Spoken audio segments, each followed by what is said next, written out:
आयुष्यामध्ये इतके सारे फेल्युअर्स येऊन, रिजेक्शन्स येऊन किंवा फ्रस्ट्रेशन होऊन, भरपूर साऱ्या गोष्टी सहन करून परत आयुष्याची एक सुरुवात करणं, हा खूप मोठा कठीण प्रवास असतो. आरंभ करणं हा खूप मोठा एक कठीण प्रवास राहतो, जिथे 99.9% लोकं गिव्ह अप करतात आणि 1% लोकं फक्त तिथनं एक कमबॅक करतात. आणि माहिती नाही आपल्याला कोणालाही माहिती नाही पुढे काय होईल, कसं होईल, काय घडेल, काहीच माहिती नाही. पण जर आपण सुरुवात केली, तर नक्कीच काहीतरी चांगलं घडेल ही आशा ठेवून जी लोकं लाईफमध्ये पुढे जातात ना, तीच खरी लाईफमध्ये सक्सेसफुल, यशस्वी आणि खूप काही शिकतात, असं म्हटलं जातं. आणि तोच प्रवास आज मी अ, अनुभवते किंवा तोच प्रवास मी आज त्याच जर्नीमध्ये मी आहे.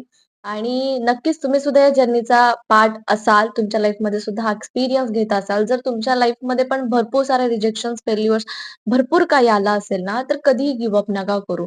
कारण की असे खूप सारे एक्झाम्पल आपल्या समोर आहेत, ज्यांनी इतक्या फेल्युअर्समधनं सुद्धा स्वतःचं एक एम्पायर उभं केलं आणि थोडासा जरी तुमचा स्वतःवर विश्वास असेल ना, तर कधी माघार घेऊ नका.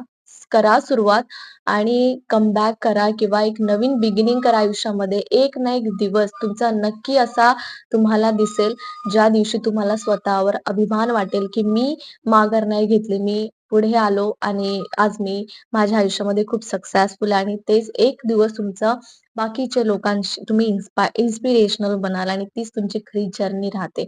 कारण आहे की जसं जेवणामध्ये सगळे पदार्थ आपल्या म्हणजे टेस्ट मिळते आपल्या सगळ्या पदार्थांनी, तसंच आयुष्यामध्ये जर जितके जास्त चॅलेंजेस येतील, तितकंच आयुष्य आपलं सुंदर आणि छान बनतं आणि खूप अनुभवी बनतं आणि तिथनंच आपण शिकतो, तिथनंच आपण घडतो.